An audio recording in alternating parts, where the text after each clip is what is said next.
Maayong buntag sa tanan nga mga naat na karon nag church. Maayong buntag sa mga akong mga amigo nga mga amiga nga naa diha nag church paghihapon. Kining video ako lang as Pastora de la Peña nag-usap kami the last time kasi sa tinuod lang itong I really miss the church. Nami-miss ko talaga yung church na yan. Na church na to, yung Assembly of God. Diri jud ko nagdako sa church na to. Diri jud ko nag-church ko diri. Gamay pa kaayo ko, nagdula pa mi sa akong mga mangod, bali-balintong pa mi diha sa gawas nga kuan kanang gagmay pa mi sa akong mga igsuon. Diri nako nag 3 years old pa lang, grade 3 ako, nagkanta na ako diri sa church, special number. I remember ang akong gikanta ato sa una As the deer, as the deer, as the deer. As the deer panteth for the water, so my soul longeth after thee. Yun yung unang pinakakanta ko nung grade 3 ako. Offering yun dito. And then, hanggang sa lumao na, nagkaroon ng youth ako nitong time na to, hanggang sa naging youth na ako, young people na ako, laging may naay ka ng kuan, ka ng mga youth camp, youth conference. Perminti ko kami, mga youth, sila Itisyago, sila Juliet Plaza, ambutin sa patong uban, sila Inday Puspos, kauban siguro to si Inday Puspos sa una. Karon, tapos, basta dagan-dagan pud niya to. Tapos, I remember, kapag may mga contest, lagi akong kasali. Pag solo, ako ang contestant ng solo. Pag duet, ako rin yung sa duet. Kasama rin ako sa duet. Pag tryo, kasama rin ako sa tryo. And then, ang hindi ko nakakalimutan yung verse, yung Bible, na kakabisado mo siya hanggang ngayon, nadadala ko pa rin siya. And sa makatuwid, for the short story, ang church na to, ang Assembly of God, ang nag-mold sa akin para maging ako ngayon. Kung ano nagiging ako ngayon, malaki ang bahagi ng church na ito na nag-mold sa akin. Kasi, of course, nagpasalamat ako kay mama ko, kay papa ko, na training din talaga nila ako sa simbahan, maging and then the church mismo ang tumutulong sa mga youth para mailabas kung ano pa yung pinaka the best nila to serve God. Ang point ko po dito is of course sa lahat ng mga natin sa buhay, hindi nato malikayan ang mga problema. Ang problema naagid na siya perminti, kabila kanan pa nga left and right pa nga ang problema pero minsan nga sabay-sabay pa, minsan magdubol-dubol pa ang problema. Pero ang kagandahan kapag na kay Lord ka, talagang hindi ka mawawala. Dadanas ka man ng problema, pero palagi mong iisipin na ang Diyos ay palaging nandyan para sa atin. Lalo kapag ikaw ay masunurin sa mga church leaders na kung saan sila yung itinilaga ni Lord. Sila yung in-appoint ni Lord para mag-mold sa'yo. Kasi sa Bible nga, 'di ba? Sinabi sa Bible, double honor natin sa 1 Timothy. Double honor natin yung double honor natin yung mga leaders, especially the pastors, the mga leaders na itinalaga sa atin. Kasi hindi naman tayo magiging ganito kung walang nagpe-pray para sa atin. Hindi tayo magiging best na mananampalataya kung tayo lang, kasi kung walang nag-encourage sa atin, kung walang nagpe-pray sa atin, kung wala yung mga nagtatanim ng mga word, kung wala yung mga tao na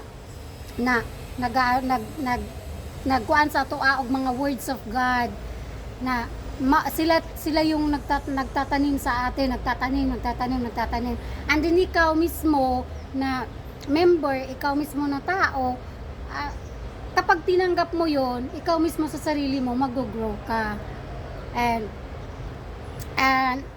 yun po yung ano ko na yun yung in-encourage ko everyone na wag po kayo mawala ng pag-asa. Respect elderly sa church, kasi yun po yung susi.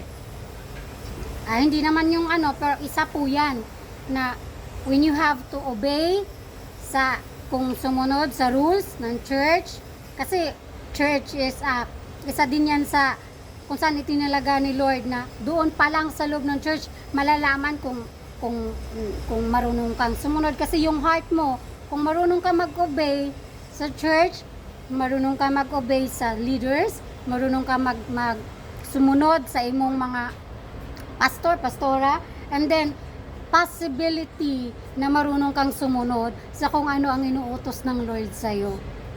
Kasi maririnig mo na yun sa puso mo. Ang inaano ko lang na wag lang kung magkakaproblema man, kasi ang problema kasi di man mawala ang problema. So diretso lang magmatinod-anon sa pagpangalagad sa Ginoo, kay ang Ginoo maminaw gyud na siya og mga pag-ampo sa mga tao na mga tarong na matinud-anon nga mga lagad sa iyaha. Kay ayaw lang mo kabalaka nga minsan size mo ingon mo nga sige ko ampo wa man mo wa man ma-answer akong prayer. Kasi po ang tinitingnan ni Lord yung puso mo. Kung ang imong heart hindi pa bukas, dili pa siya open para sa kamatuoran, kung dili pa siya open para pagdawat ng buo ng whole para kay Lord, hindi pa kasi siya makakapasok sa iyo.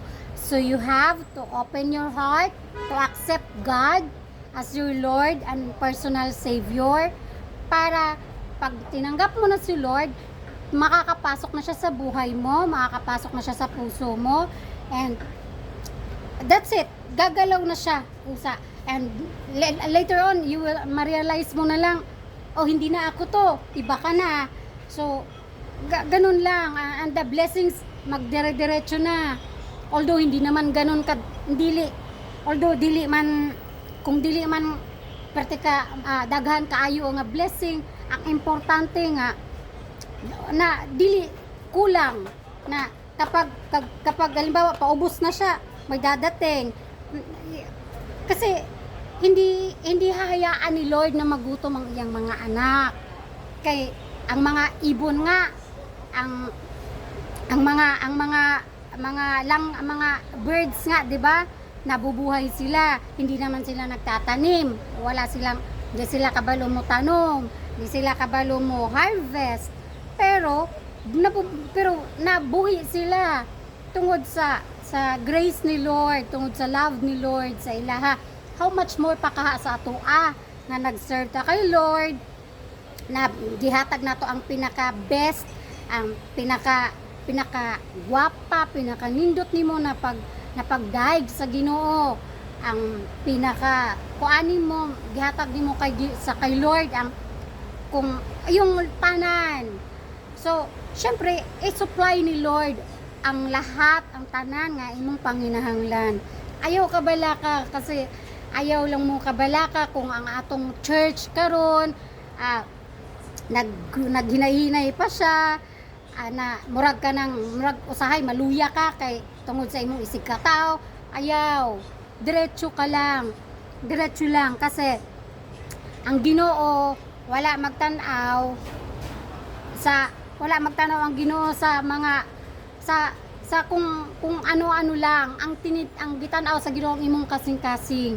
Kung matinod-anon ka sa iya, matinod-anon pud siya nga mo supply sa imong panginahanglan, matinod-anon pud siya nga na mo supply sa mga sa health sa imong mga sa imong panglawas nga maayo imong pamilya.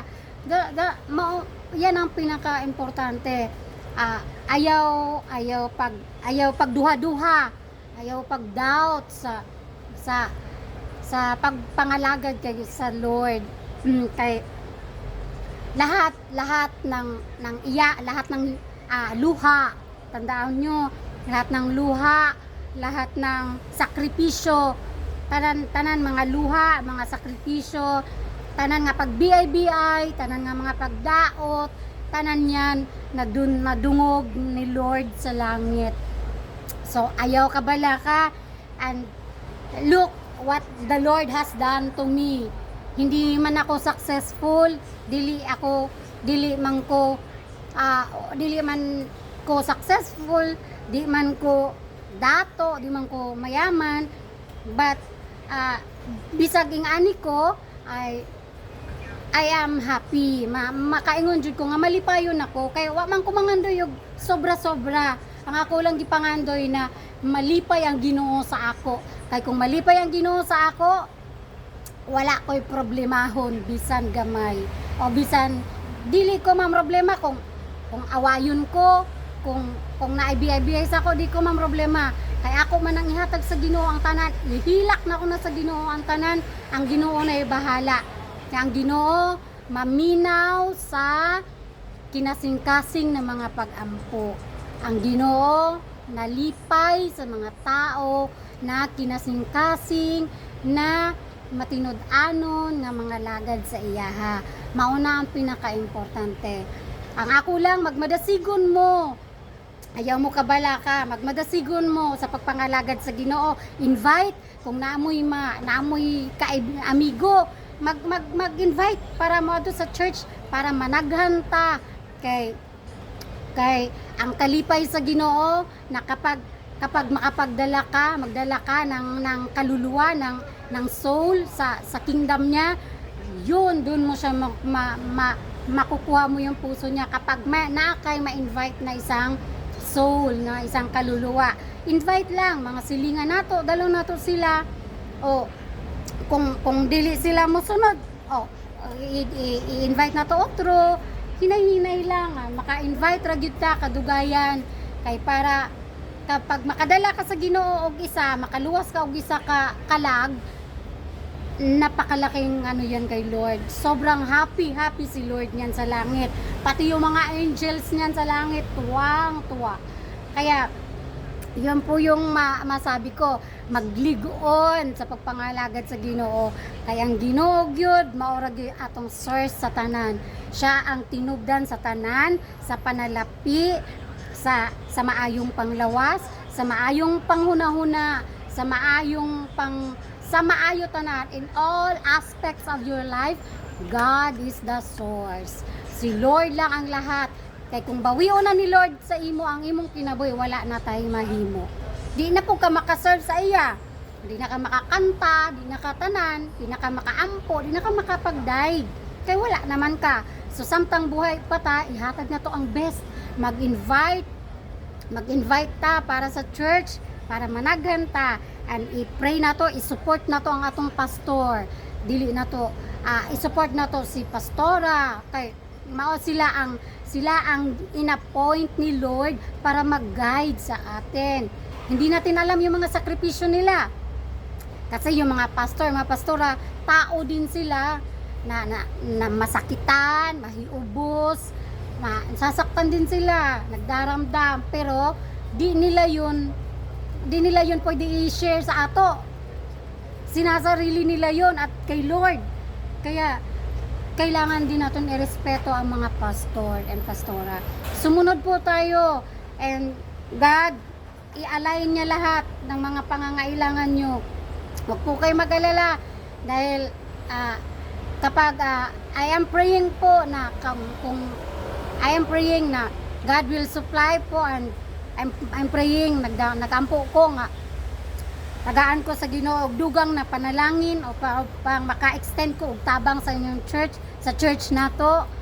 Maka-extend ko puhon, di ko mag-promise kay taura ko, but gagawin ko kung ano ang ilalagay ni Lord sa puso ko.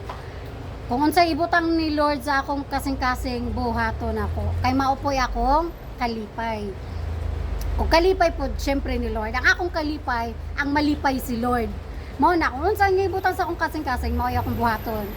So, maningkamot ko nga ako maka-extend pod o gamay nga tabang sa church, gamay nga suporta kay karon single parent ako. So pero sa kaluoy sa Ginoo nga survive ko ang ako ang mga anak sa tabang niya, kay kung wala siya wala ko, kung wala siya asa ko karon gipunit, o di ba? Siya talaga ang tanan nga tinubdan. So mao ra to akong ikasulti nga magmatinod-anon sa pagpangalagad sa Ginoo, hindi biro, dili gara-gara ang pag-serve kay Lord, kay tinuod ang atong Lord. Tinuod siya, totoo siya. Na nasa langit, malaking Lord, malaking God na nasa langit. Totoo siya. Kaya kinahanglan at nakikinig talaga siya. Kailangan matinod-anon lang tayo sa kanya. Yan po yung masabi ko. Diretso lang, bisag daghang problema, kabilaan, diretso ra gyapon ta. And magtinabangan ta para mag-grow ang atong simbahan. And kapag ipagkaloob ni Lord sa tamang panahon, makakadalaw po ako dyan. Makabisita ko pohon, kauban ako mga anak. Maraming salamat po. Thank you so much po sa akong mga kamag-anak, sa akong mga nadya magpadayon ta sa Ginoo, kay ang Ginoo gyud napaka-amazing God. Amazing talaga siya. Kaya mao na nga di ko mahutdan og testimony sa iya, kay permanente siya magso-show up sa akong kinabuhi. Kung nagso-show up siya sa akong kinabuhi, nagso-show up pud siya sa uban nga mga anak niya nga nangalagad nga matinud-anon sa iya, ha. Mao na nga ang Ginoo isang merciful God. He is a merciful God. Napakabuti niya, napakabait niya na Diyos. Kaya talagang ibalik natin sa Kanya yung mga papuri, mga pasasalamat, dahil sa Kanya lang yung nararapat. Maraming salamat po. Thank you so much po. Assembly of God Church, Santa Maria, Prosperidad, Agusan del Sur. God bless you. I am praying for the church growth. Arise Church po. Arise Church. Let's pray for the church to arise. And maraming salamat and God bless everyone. God bless everyone. Yun lang po. Kasi napakaganda ng ginawa ni Lord sa akin. So, I'm sure na maganda rin ang gagawin niya sa inyo na nandito. Thanks be to God po sa pagkakataon na to. Thank you so much po and bye-bye. God bless you. God bless Pastora de la Peña. And everyone also.